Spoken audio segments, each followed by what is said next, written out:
Hi everybody, welcome back. I'm back. I guess I should say, you guys were always there. I'm the one who went away. So I've been gone for a while. Lots been going on. Life kind of happening, and so that's kind of what this video is about. Kind of catch everybody up and kind of let you know how things are going to move from here on out. So. Dun, dun, dun. Anyhow, excuse me. Obviously, I haven't stopped drinking coffee. I did have to come to the conclusion this morning that, yes, I'm addicted. It's true. I'm just going to come right out and say it. The first step in recovery is admitting you have a problem. So, probably in 40 or 50 years, I'll address it more completely. But for now...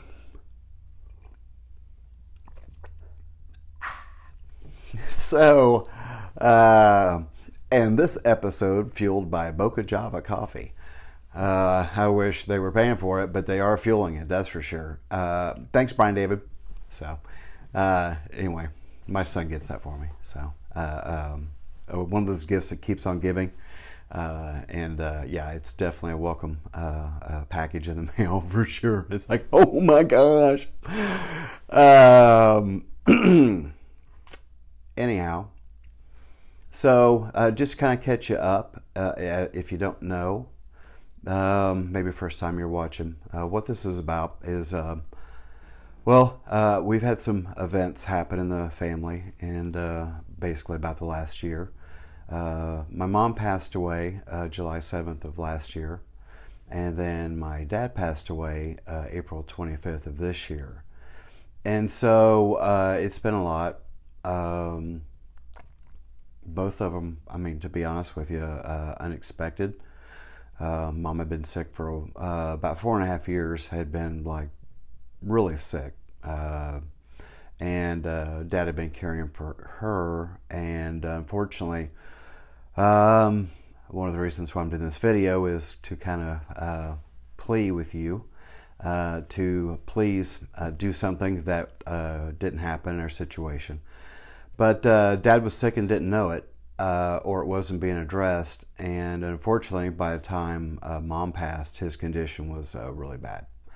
And it was, when you have, when you've already got a forest fire you're dealing with, it's hard to deal with a lawnmower that's burning in the backyard. You don't think anything about it. Well, that's how the forest fire started, was the lawnmower on fire in the backyard. So that was pretty much the situation we were dealing with. Not to go into too much detail, but it was awful, and I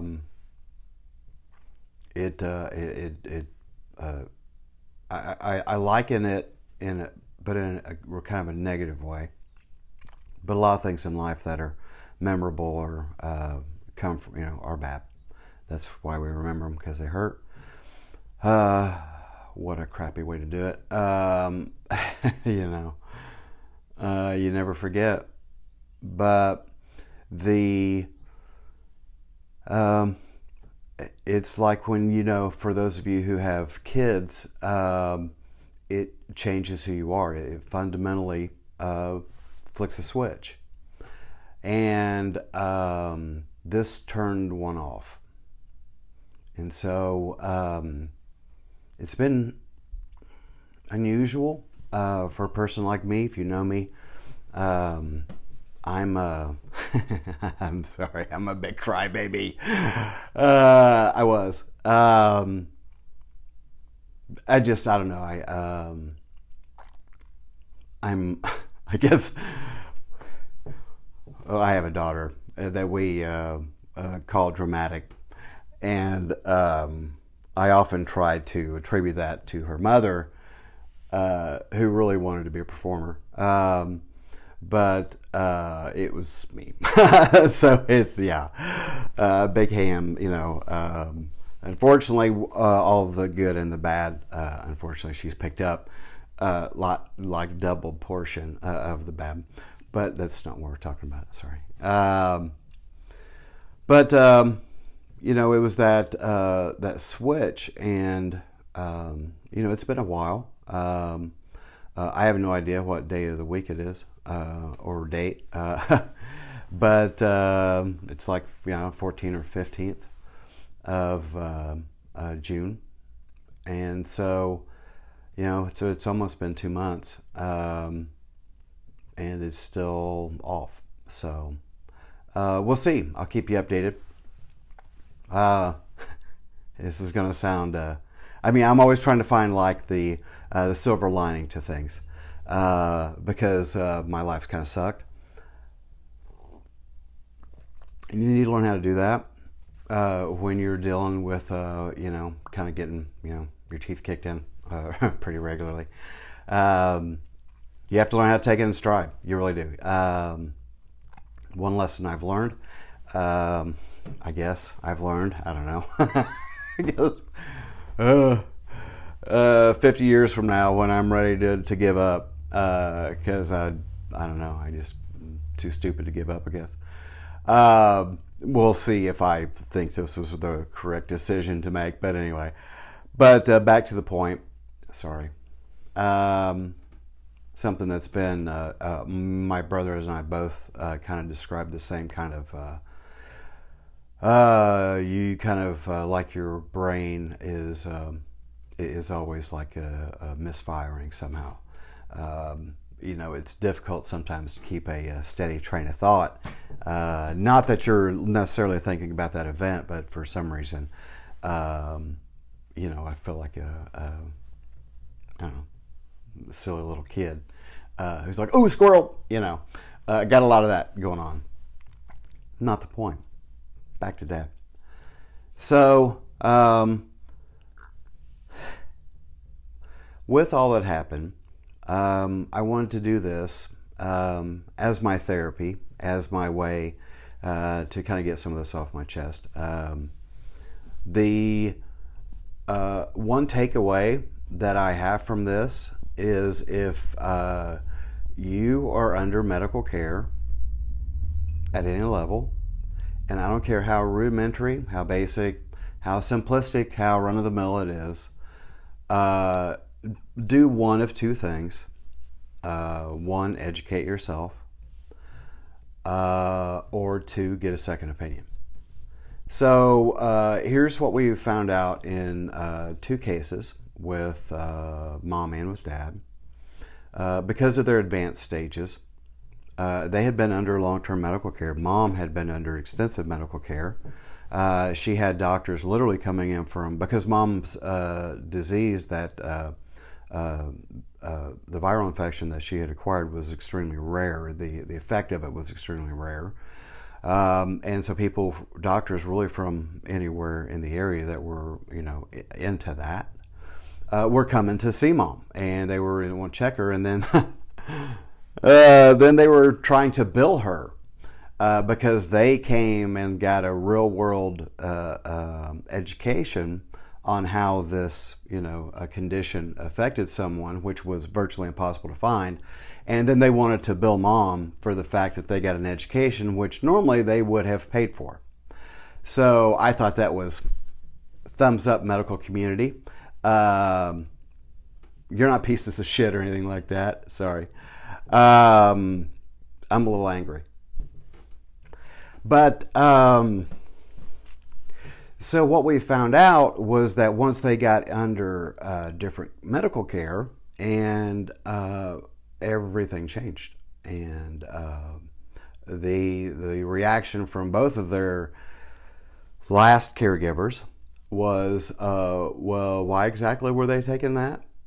And one medical professional after another that would sit with mouth agape and go, I can't believe, you know, this. And I'm like, yeah, because they both faithfully did exactly what they were told to do by their primary care physician, never questioning and never getting a second opinion. Don't do that. Don't do that. Educate yourself. Your life is in your hands. If you expect that person who is your doctor to know everything that is going on, especially when most of the time people don't even tell their doctor the complete truth. They would probably do a better job diagnosing you if you actually told them the naked truth of what's actually going on, but that's another story. But unfortunately, the doctors in a lot of cases are only working with what you give them, and they can't know everything. There's no crystal ball. You don't get a medical degree, and all of a sudden someone walks in your room and you go, that doesn't work that way. So that's why they recommend that you get a second opinion. So, I mean, it's not just me saying it. I'm not criticizing them. You can't know everything. It's impossible to know everything. And so don't believe that the single person that you're talking to can possibly know everything about your situation. And if you're doing something that is a run-of-the-mill, supposedly run-of-the-mill rudimentary procedure, or something that's taken care of on a daily basis, like heart medication, diabetes, whatever, make sure that what they're telling you matches what is the agreed-upon standard. Because my dad was being treated for a standard of diabetes that's no longer adhered to. It was basically an impossibility for someone in his age group to have the blood sugar they were going for, so they overloaded him with insulin and destroyed his liver, and that's what killed him. My dad, who never drank maybe drank a six-pack, according to him and everyone who knows him, maybe drank a six-pack his entire life, died of cirrhosis of the liver. Non-alcoholic, specific form, non-alcoholic cirrhosis of the liver, because his doctor had prescribed to him a massive amounts of insulin, which, as anyone who knows anything about insulin knows, that's a kick in the liver. So, because he didn't know. The doctor just didn't know. And so when your friends and family are coming to you are saying, this seems a little excessive, maybe you might want to get a second, they're looking out for you. Okay, they're not questioning the integrity of your doctor. That's the thing, is we in this society we have this effed up mindset that if someone makes a mistake, that everything they have ever said suddenly comes into question. That's idiocy. That's idiocy. Does your spouse hold you to that standard? Do your children hold you to that example? Are you never allowed to say something wrong or stupid? I mean, I'm sorry, a side note here, but we got a presidential election coming up, Joe Biden and Donald Trump. Both of them gaffe kings. Both of them. And then I see both sides throwing rocks at the other for somebody who said something wrong or did something wrong or something that was purposely trashy or unintentionally trashy. But if the person on the other end of it is perceiving it as trashy, I thought that was the standard we were supposed to go by. Is how the victim views it, not how the perpetrator views it. How the victim views it. I guess we don't do that anymore? Because, now maybe that mirror might be shining on both sides. The mirror shining on both sides. Not the point. Sorry, the hypocrisy is killing me. That's not what I'm talking about. See, I told you I'm a little angry. And I shouldn't do things like this because it's basically just a monologue. And so there's no one there to go, back off, dude. You're letting it get away from you. So I'm dealing. This is how I deal. So that's why it's my 5-minute therapy, which I'm sure I've exceeded at this point. So let's get back to the story. But the long and the short of it really with Dad is... every child deals with the loss of a parent differently, because one thing that I'm learning is that we know a different parent. So my view of who mom and dad are is different than what my older brother and what my younger brother have because of their experience. Now, there are some shared experiences, but apart from that, I think we really grew up knowing different parents. And so it for all of us, with each other, it's not just me, it's them as well with me, when we're talking about things that we remember and all that, the look of, well, that never happened to me, or we never did that, it's pretty universal. So, which I think to me is more endearing, because it was Dad took us where we were. And so it is one of those things you you want to replicate. You remember what that feels like. So there's some things that you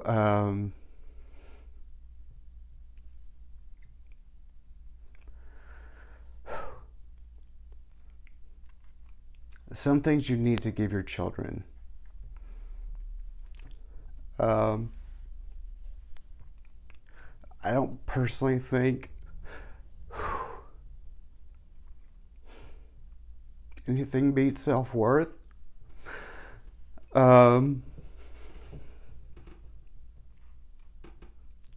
Because sometimes I don't think you can recover from not having it without a lot of work. And it's hard. I see a lot. Anyway, it's not what we're talking about. Sorry. So the time you have, to be cliche, you know, there's things that you're not going to remember. So avoid those. So if you're entering into a situation with someone that you know is something you're going to want to forget, or in the scheme of things is not going to matter, skip that. So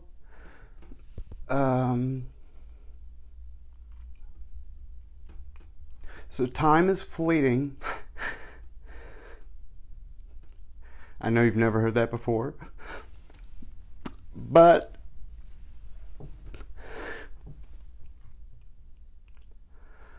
the memories you have forever. So what memory do you want? So we tried as a family to make better memories than what my mom and dad had. Do that.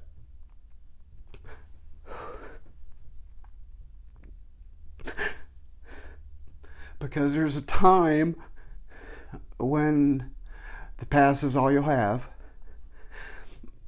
And no matter how hard you try, you're not getting new ones.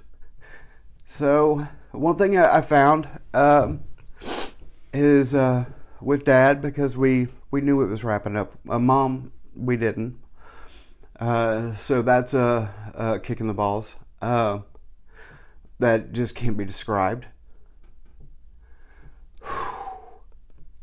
Talk about never wishing something on your enemy.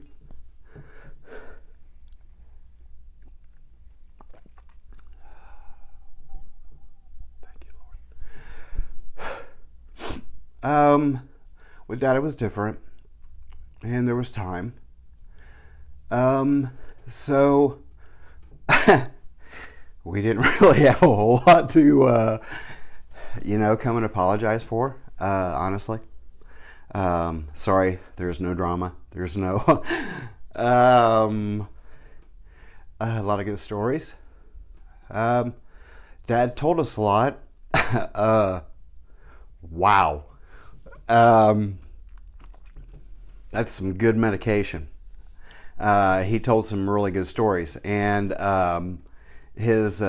fortunately, we were able to have his sister with us quite a bit. Being physically there, was able to come and visit, and so a lot of times they'll tell you when they're on heavy pain medication that don't necessarily trust the stories that you're hearing, because it may be a combination of events that they've seen or whatever. Because honestly, a lot of times they're kind of out of it.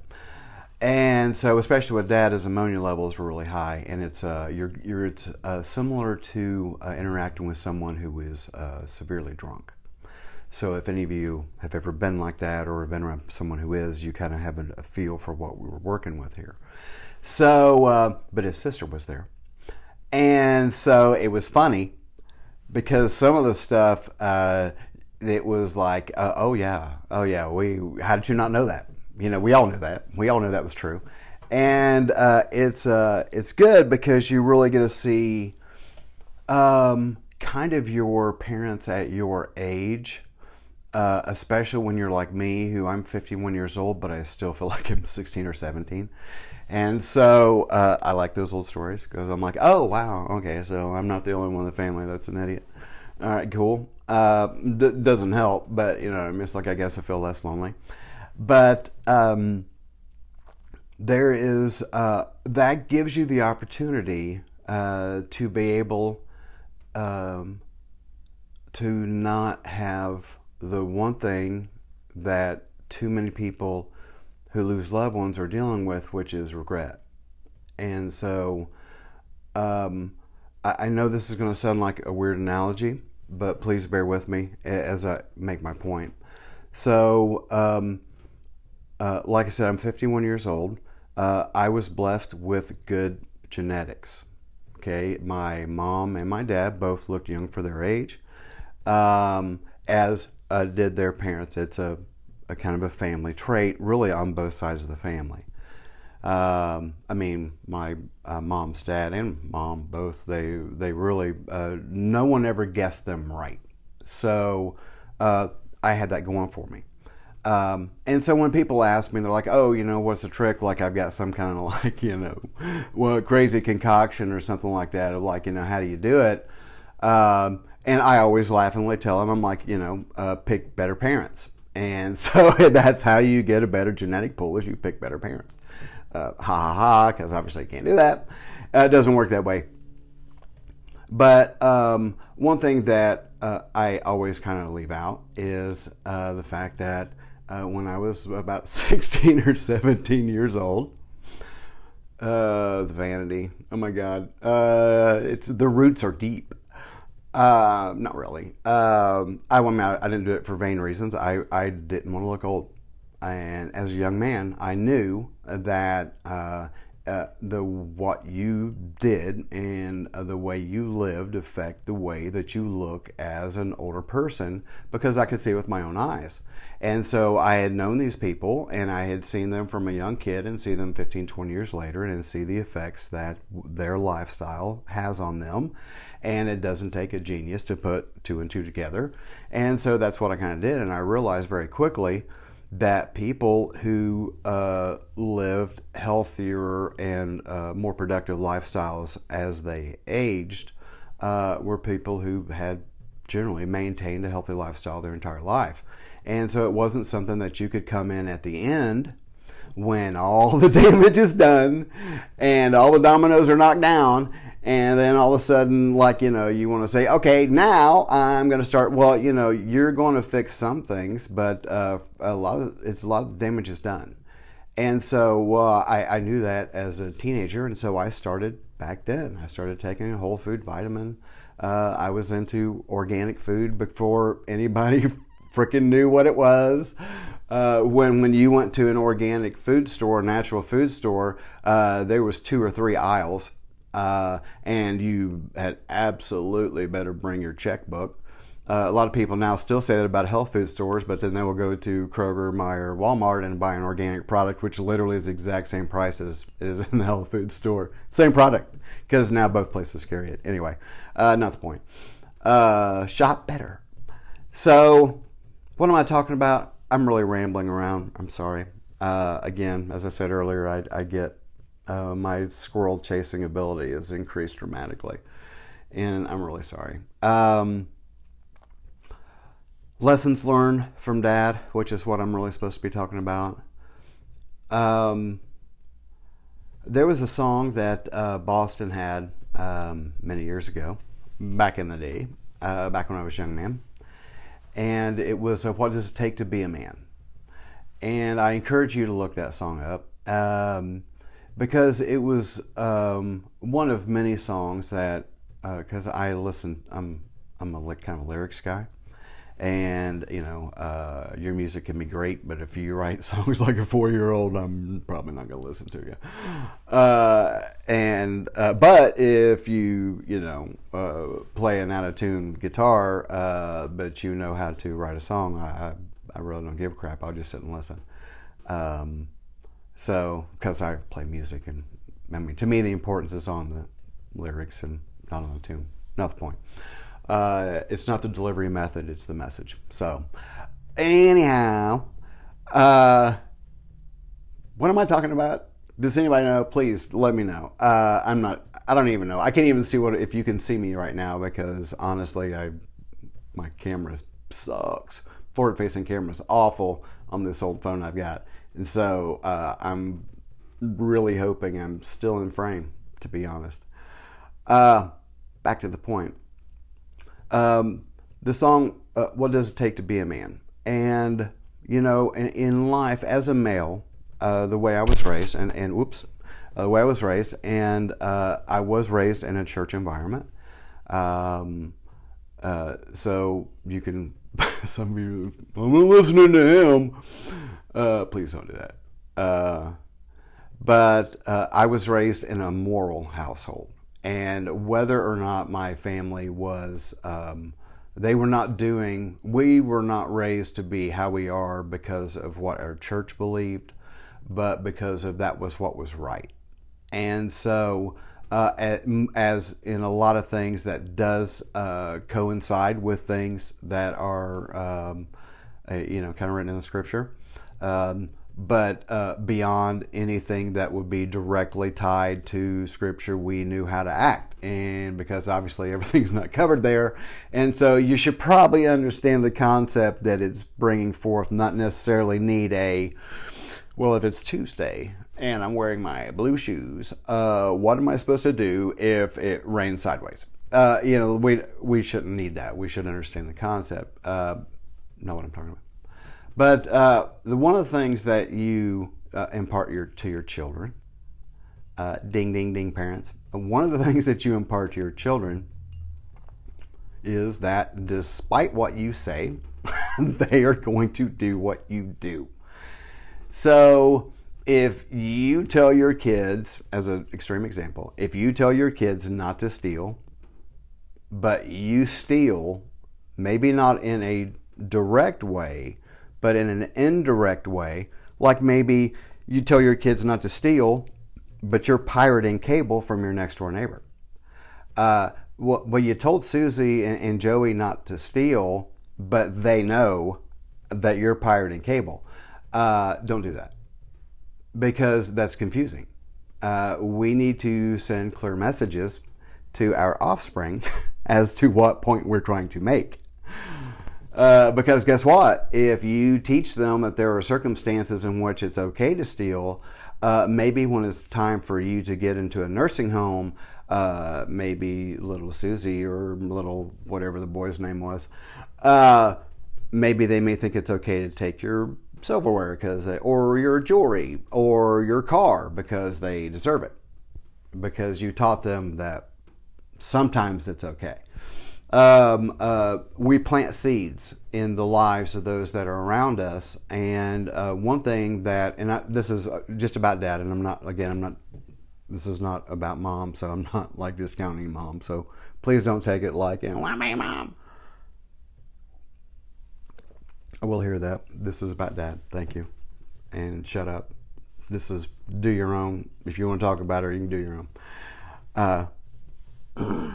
Sorry, I'm a little angry.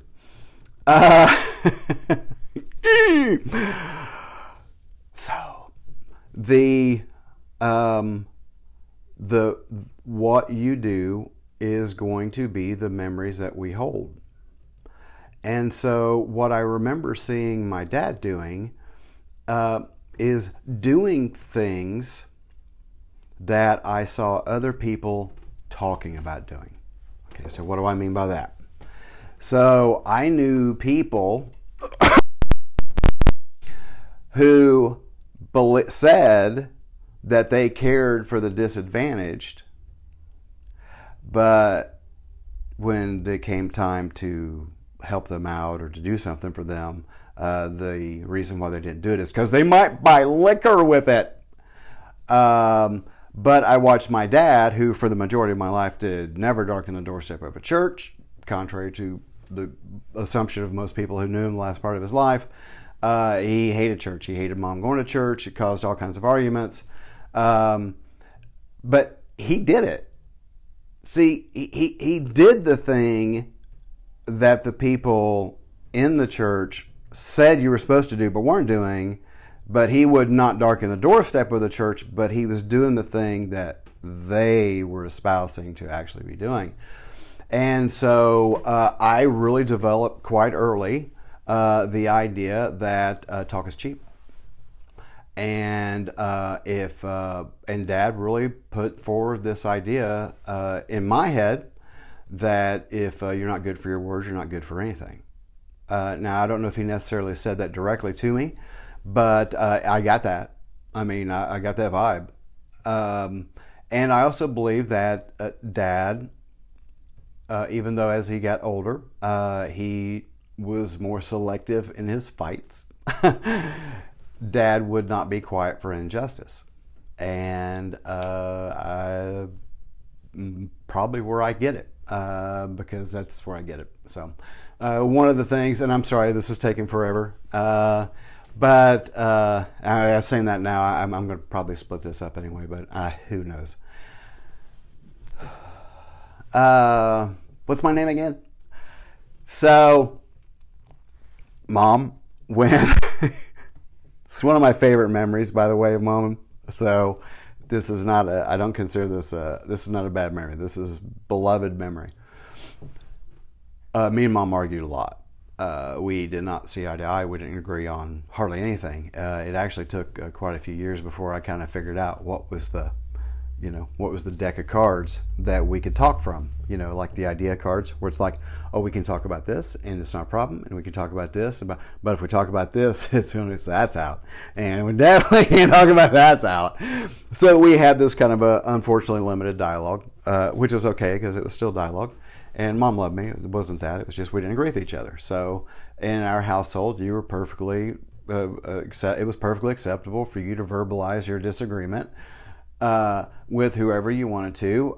It may result in a left hand out of nowhere to your jaw, but you still were allowed to say it. And if you were ready for the consequences, you could continue on, and it was just not a big deal. I still have no idea. I mean, I would never, honestly, I would at this point, if I ever dated again, I would make sure they were not left-handed, because I cannot see that swing coming from, I do not know why. I don't know why I cannot see it. I mean, all these years I never could see it. Not the point. So the example that I got from Dad was his life and how he lived, because Dad was not a man of many words.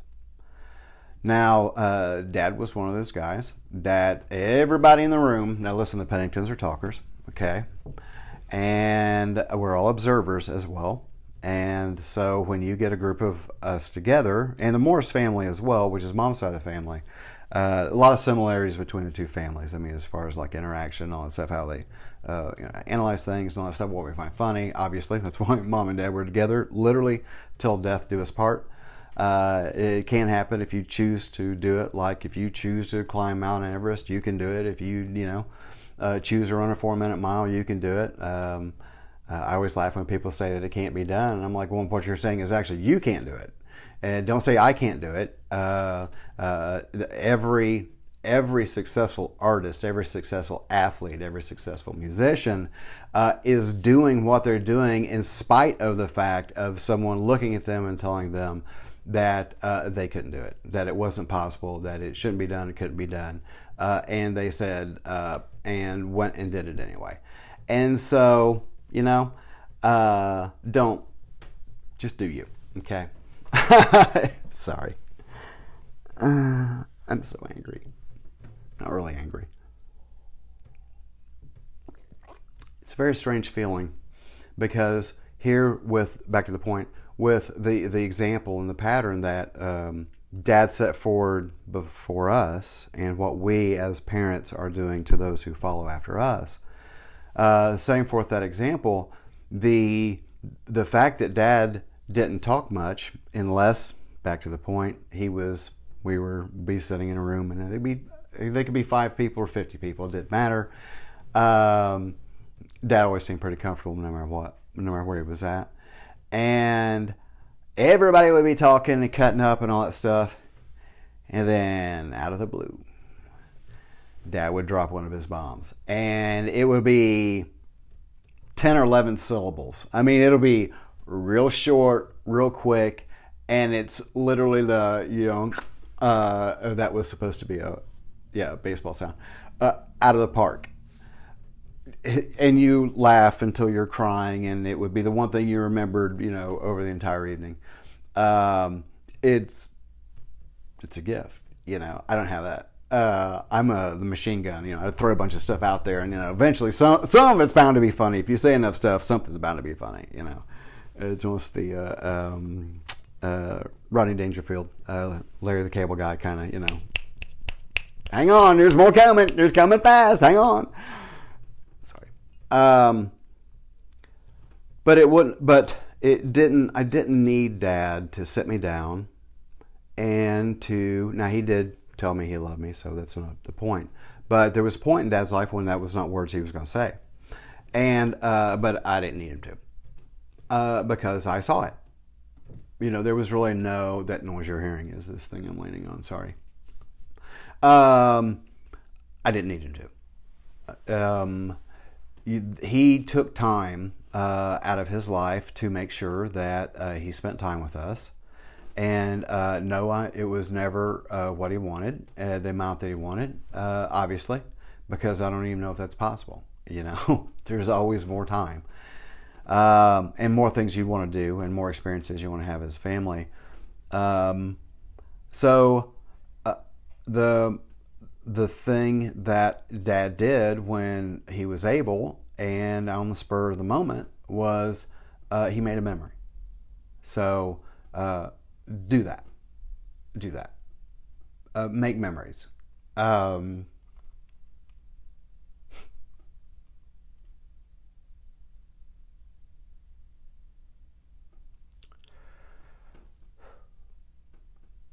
Like I say to my friends, oh, I'm sorry. I love you guys. I really do. Who don't have children.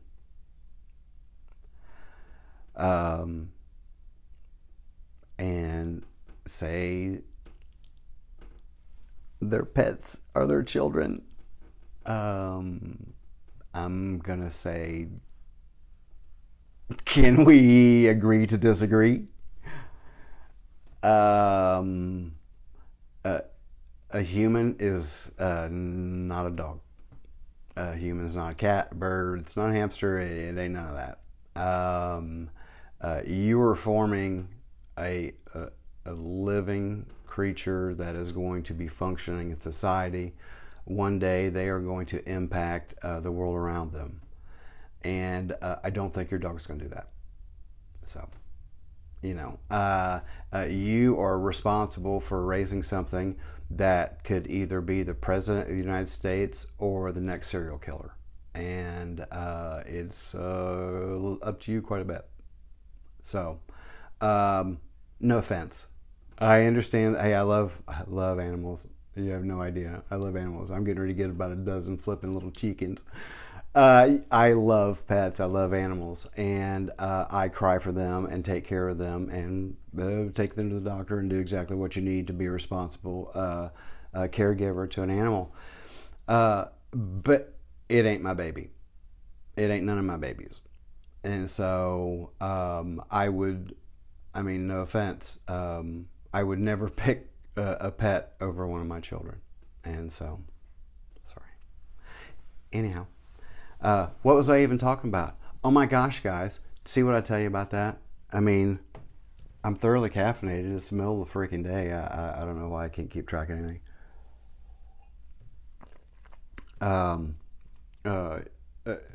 Driving is a little better. I generally remember where I'm going the entire time I'm going there, but that's, whew, gosh, that's iffy. So I don't know, you know, probably, I don't say this for any sympathy whatsoever. And I think anyone who's been through it would agree. Probably the most devastating 12 months I've ever experienced in my life.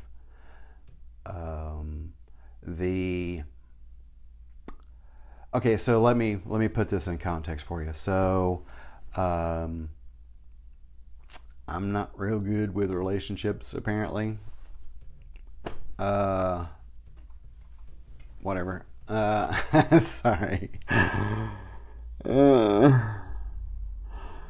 That's not what this video is about. So, I've been single a lot, and I'm okay. I don't care. So, I mean, I function fine on my own. I'm very self-entertaining. So, and I'm pretty freaking funny as far as I'm concerned. So it's an enjoyable time. I really don't, you know, I mean, I just have kind of always been like that. Learned early on how to just entertain myself. So obviously, because like doing stuff like this, you know, it ain't nobody here. It's totally entertaining to me. You're like, God dang, dude, shut up.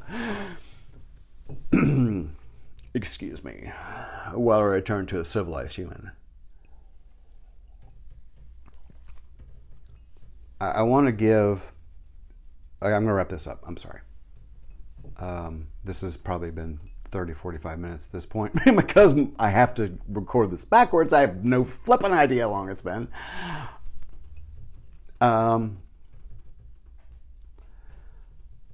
You know, it's cliche as I'll get out. You know, they always say, you know, hug your loved ones and never go to bed angry and all that stuff. And people are like, well, you know, ho hum, you know, or like, oh, look her, you know. There's always some kind of, you know, I don't give a crap what happens to her, you know. As Sam Kinison said so eloquently, I hope she gets run over by a gas truck and tastes her own blood. Stuff like that. Don't do that.